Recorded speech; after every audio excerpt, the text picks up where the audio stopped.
Γεια σας φίλοι μου. Στο βίντεο αυτό θα παρουσιάσουμε το σχιστικό ξύλου ρεύματος εταιρείας Craft με κωδικό 655-58-7. Θα ήθελα να ευχαριστήσω την εταιρεία Theva για την ειδική τιμή που μας έκανε για την αγορά του σχιστικού καθώς και για την υποστήριξη του καναλιού.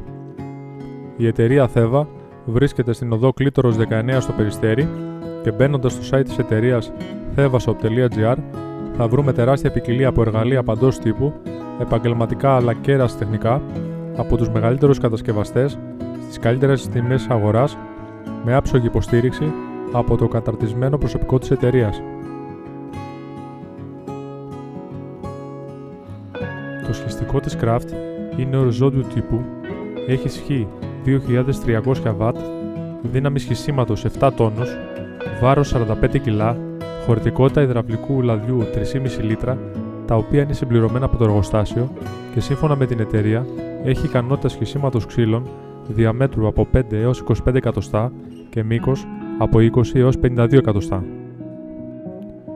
Ανοίγοντας το κουτί, βλέπουμε τα διάφορα κομμάτια του σχιστικού, όπως τις μεταλλικές βάσεις, όπου θα πατάνε τα ξύλα προς σχίσιμο, τη λαβή για τη μεταφορά του σχιστικού, καθώς και 3 ορθοστάτες των βάσεων, μπόλικες βίδες για τη συναρμολόγηση των κομματιών του σχιστικού, αλλά και του προστατευτικού πλέγματος ασφαλείας.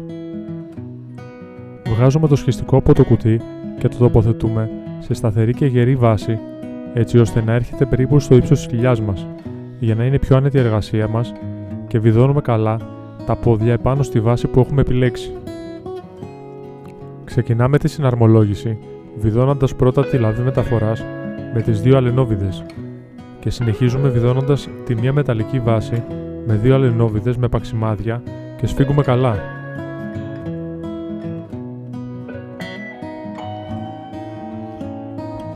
Στη συνέχεια θα τοποθετήσουμε τον πλαϊνό ορθοστάτη της βάσης, αφού πρώτα χαλαρώσουμε την αλενόβιδα που βρίσκεται επάνω στο σχιστικό, έτσι ώστε να χωρέσει η διχάλα του ορθοστάτη, και έπειτα βιδώνουμε καλά το επάνω μέρος του ορθοστάτη με τη βάση, χρησιμοποιώντας μία σταυρόβιδα με παξιμάδι.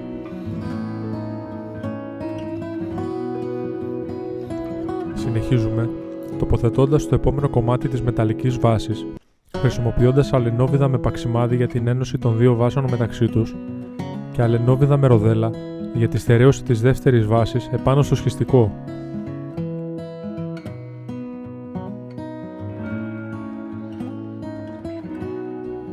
Τοποθετούμε ορθοστάτη στην αριστερή βίδα του σχιστικού με τον ίδιο ακριβώς τρόπο που τοποθετήσαμε τον προηγούμενο, περνώντας τη διχάλα του ορθοστάτη μέσα από τη χαλαρωμένη βίδα και βιδώνουμε το επάνω μέρος του με τη βάση με αλενόβιδα με παξιμάδι. Συνεχίζουμε στην απέναντι πλευρά, βιδώνοντας τη μεταλλική βάση επάνω στο σχιστικό, χρησιμοποιώντας την αλενόβιδα με ροδέλα και τις μεταλλικές βάσεις μεταξύ τους με αλενόβιδα με παξιμάδι.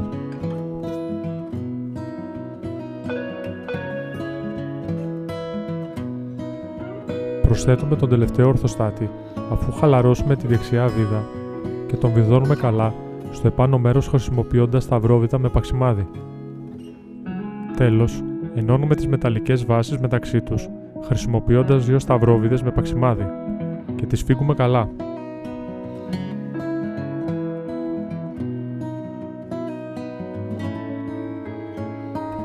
Σειρά έχει η τοποθέτηση του μεταλλικού πλαισίου προστασίας, ξεκινώντας παίρνοντας τα 2 μεγάλα αρθογόνια κομμάτια και αφού τα ενώσουμε μεταξύ τους, τα βιδώνουμε πάνω στη μεταλλική βάση, χρησιμοποιώντας σταυρόβιδες με παξιμάδια και μεταλλικούς σφικτήρες.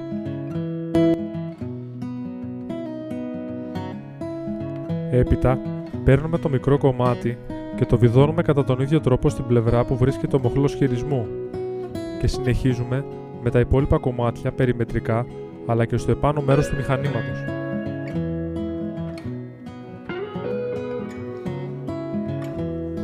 Αφού βεβαιωθούμε ότι όλα τα πλαίσια είναι καλά σφιγμένα επάνω στο σχιστικό αλλά και μεταξύ τους, είμαστε έτοιμοι να βάλουμε στην πρίζα το ρεύμα και να ξεκινήσουμε να σχίζουμε ξύλα.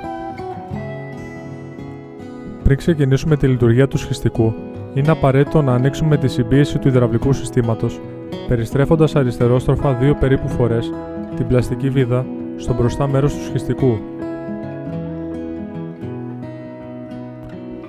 Βάζουμε την πρίζα στο ρεύμα και βλέπουμε στην πίσω μεριά του σχιστικού το μοχλό λειτουργίας του υδραυλικού συστήματος, με το οποίο χειριζόμαστε το μεταλλικό έμβολο που σπρώχνει τα ξύλα προς την κοφτερή σφήνα και στην μπροστά μεριά το κουμπί το οποίο δίνει ρεύμα στο σχιστικό.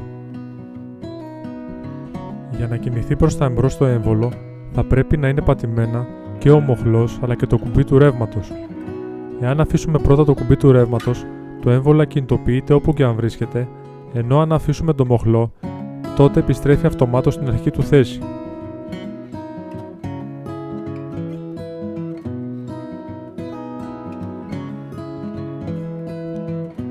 Φοράμε τον απαραίτητο εξοπλισμό προστασίας, δηλαδή μάσκα, ακουστικά και γάντια, και πάμε να σκίσουμε το πρώτο ξύλο.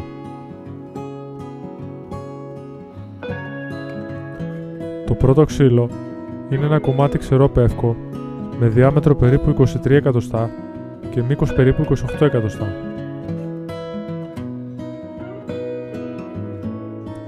Τοποθετούμε το ξύλο στο κέντρο του εμβόλου και αφού πατήσουμε το μοχλό και το κουμπί του ρεύματος, το έμβολο ξεκινάει να σμπρώχνει το ξύλο προς την κοφτερή σφήνα, σχίζοντάς το στη μέση με ευκολία.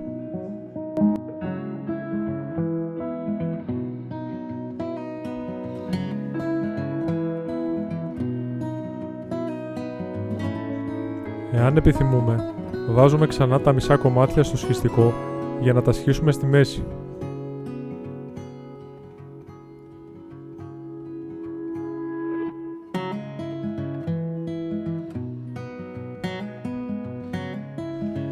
Παίρνουμε ένα κομμάτι από αρμυρίκι με διάμετρο 24 εκατοστά και μήκος 36 εκατοστά.